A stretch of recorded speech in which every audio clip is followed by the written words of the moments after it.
death and his mighty sting, exhaling in every breath the plight he brings. To the grave he gave victory, triumphing over life with the fear of endless sleep.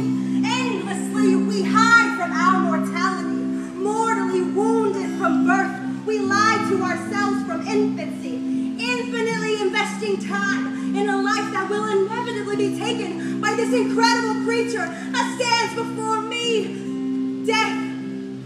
He manifests himself on ordinary days. His 6-foot stomach growls with hunger pangs. For his meal, he cannot wait. And so we are forced to taste him even before the grave. We are all dying. There's no other way. I see him in Haitian and Japanese earthquakes. He is hating the escapees of his cruel ways.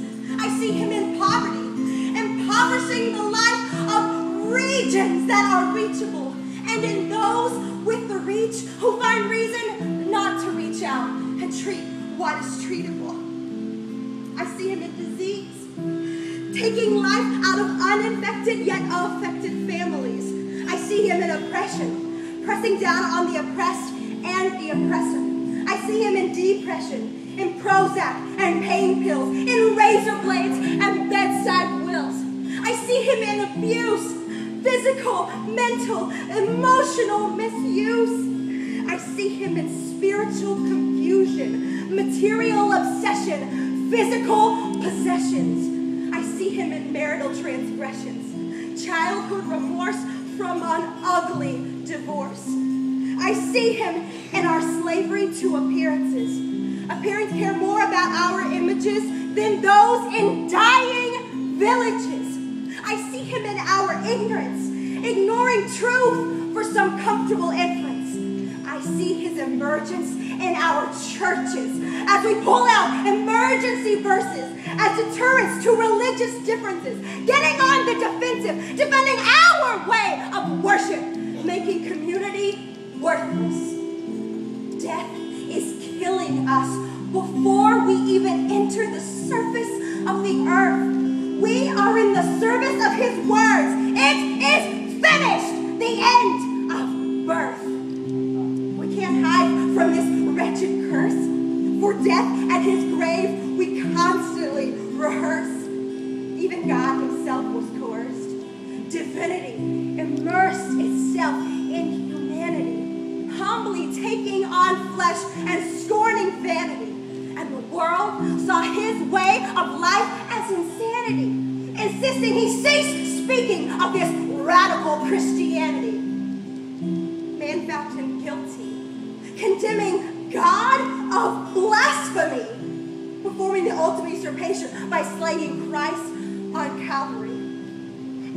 But through their cowardly cross, Jesus embossed mankind with a form of amnesty, championing over death with the beauty of his fatal injuries.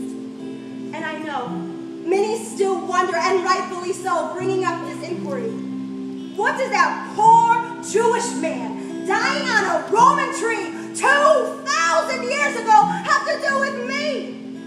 And I reply simply, Christ came and died to marry his bride-to-be.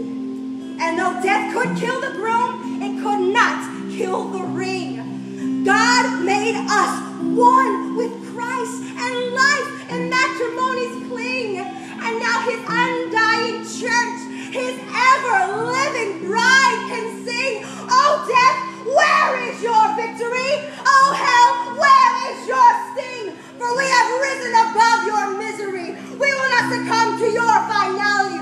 We have overcome your infamous mystery in the infinite reign of Christ's ministry. We are the resurrection, the insurrection of fatality. We are the risen deity, the intersection of a dead yet living body. We live through imperfections, for we die to become holy. We cannot be contained by the mouth of the grave, for we are the willing slaves who proclaim the glory of the one who came out of that garden cave. We have passed through death to new birth. We claim the cross's worth. And today we stand the body of his rising